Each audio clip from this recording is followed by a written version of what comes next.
Hey everybody, it's Tim with Business Model U. Today I'm going to show you how to diagram your personal business model. I'm going to show you two different ways to diagram your personal business model. The quick way and the slower way. This video will cover the quick way.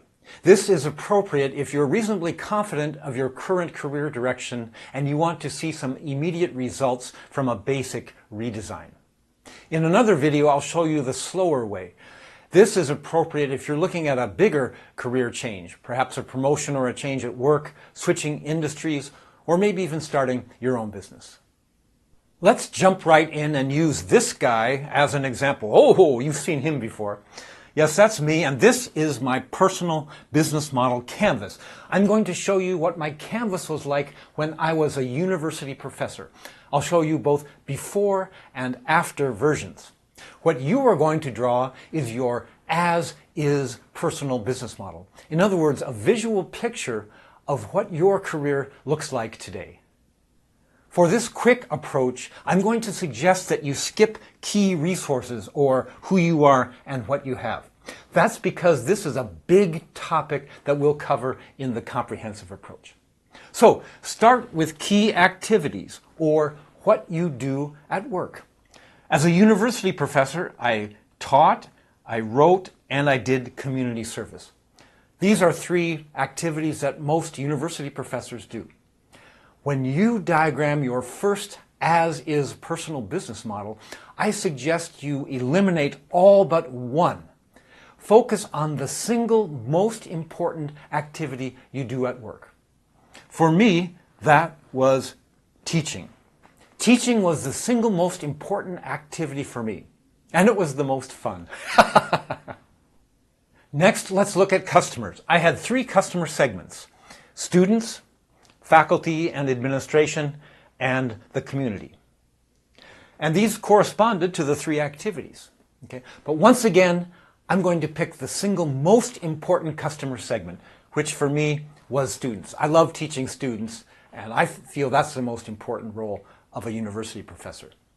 Now remember, you're going to pick only one important customer segment.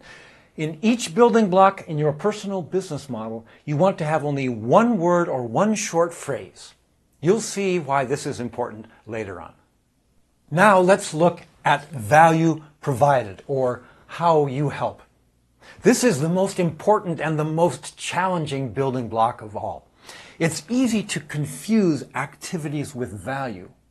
And it's tempting to think of value as simply being the opposite of an activity. So for example, the result of teaching is learning.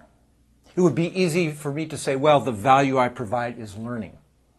But what I learned over years of teaching entrepreneurship was that while some students took my courses because they wanted to start new ventures, most took my courses because they wanted to become more entrepreneurial.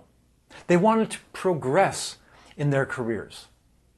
So after years of understanding, I realized that the value I was providing was helping them advance in their careers. Now, what was the channel through which I delivered this value? Well, it's very simple and straightforward. It was classrooms. There you have it, a simple 4-block personal business model. But look how concisely it described my career. I teach students how to advance their careers, and I do so through a traditional classroom setting. Now it's your turn. I want you to create your first as-is personal business model. Okay? Start with a blank canvas. You can print out the personal business model canvas, or you can just draw one of your own. Next, write your name on the canvas. This is the one time that you want to write your name on the canvas itself. Otherwise, you want to use sticky notes. Okay? So start with activities. List several, but then trim it down to just one most important activity. Next, customers. You may have several. Decide which single customer or customer group is your most important. Then, value, or how you help. How do you help that single most important customer group? This is a real challenge to describe. And then finally, how do you communicate and deliver value to your most important customer? When you're done with your model, practice presenting it. For example, I'm Tim Clark. I teach students how to advance their careers through traditional classroom or workshop settings. And I have an online course now as well. It's very helpful to be able to tell your story in these simple terms. You might want to try placing the sticky note that describes each building block as you tell your story. Let's look at an example of how you can use the personal business model canvas to redesign your career. Remember, I was a university professor teaching students how to advance their careers through the classroom channel. Now, I wanted to reach a new customer segment, working adults who do not attend universities. How can I change my model? First, I simply put in a new customer segment using a different colored sticky note to signify that it's brand new. Now, the power of the personal business model canvas lies in its being a relationship map. It shows the relationship between all the different building blocks in your personal business model. And if we look at this, it's clear that the classroom channel cannot be used to communicate with and deliver value to working adults who are not enrolled at a university. Therefore, it became quite clear to me that I needed a new channel in order to reach working adults. In my case, I thought, well, if I can't reach working adults through a traditional classroom course, maybe I could write a book and create a special online community specifically for that new customer segment. So on my new model, I wrote down book online community. Now this canvas is starting to make more sense, isn't it? Let's look now at value provided, or how you help the customers. As it turns out, the value provided is the same for both working adults and for students. So we can go on to key activities, or what you do.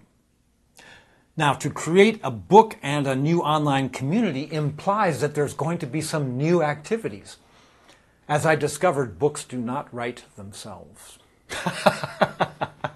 Actually, I had written books before, so that wasn't a new activity for me. But creating an online community was a very significant new activity. So I put it here: build and lead an online community. Building and leading an online community implies that I'm going to have to develop some new skills, some new key resources for myself. And it also implies there's going to be some costs, not just time and effort on my part, but I probably have to get some partners to help me build this website and community and so forth.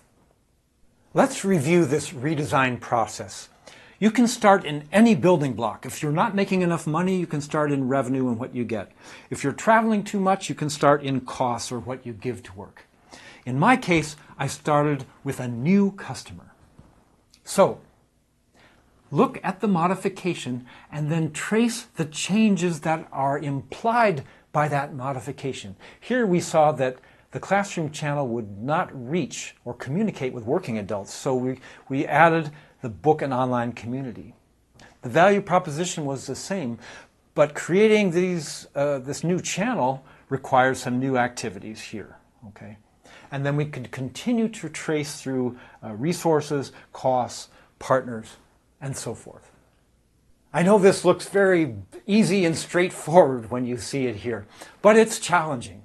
The key point is to get those career and work-related thoughts out of your head and onto paper, onto a third place where you can see them clearly, manipulate them logically, and be very intentional about the way you want to work going forward.